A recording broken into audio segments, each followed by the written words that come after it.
I'm Cody. Welcome to lesson number 7, pausing programs with time.sleep. We're going backwards to revisit this. Objectives.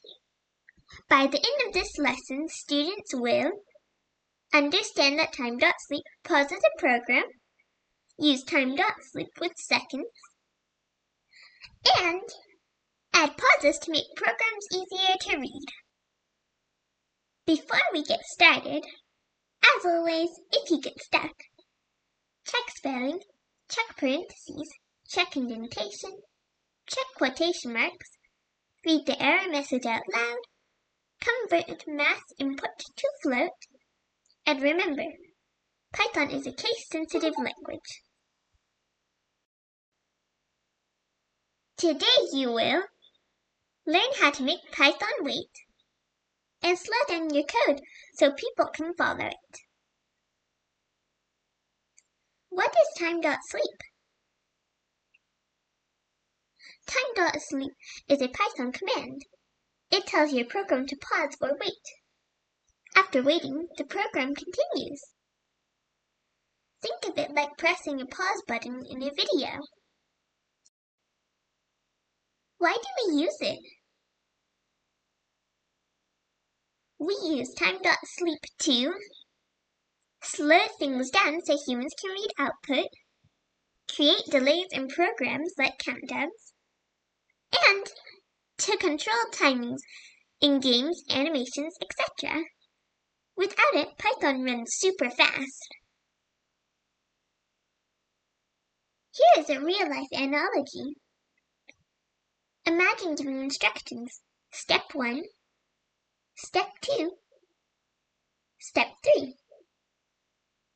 If you give the instructions instantly, it's confusing. Instead, pause between steps to make them easier to follow. Time.sleep gives people time to process what's being output. How to use it step by step. Import the time module. Type this into Python. You can pause the video while you type. To use sleep, type this into Python. You can pause the video again while you type. The number inside the parentheses is the number of seconds the code has to wait. This is a simple example. Type this into Python. You can pause the video again while you type. What happens? Hello prints, then the computer waits 2 seconds, and world prints. Visual timeline. Print hello, wait 2 seconds, and then print world. The program takes a nap before continuing. Changing the time. Type this into Python. You can pause the video again while you type. You can use decimals too.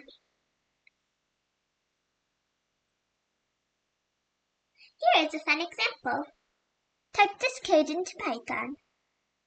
It's great for demos. You can pause the video again while you type. Here is another example. Type this code into Python. The image on the right is what it should look like once you press run. Common mistakes. Forgetting to import. When you see this error message in Python, name error, name time is not defined, you should have begun like this, import time. If you have any questions, leave them in the comments below. Don't forget to leave a like and subscribe.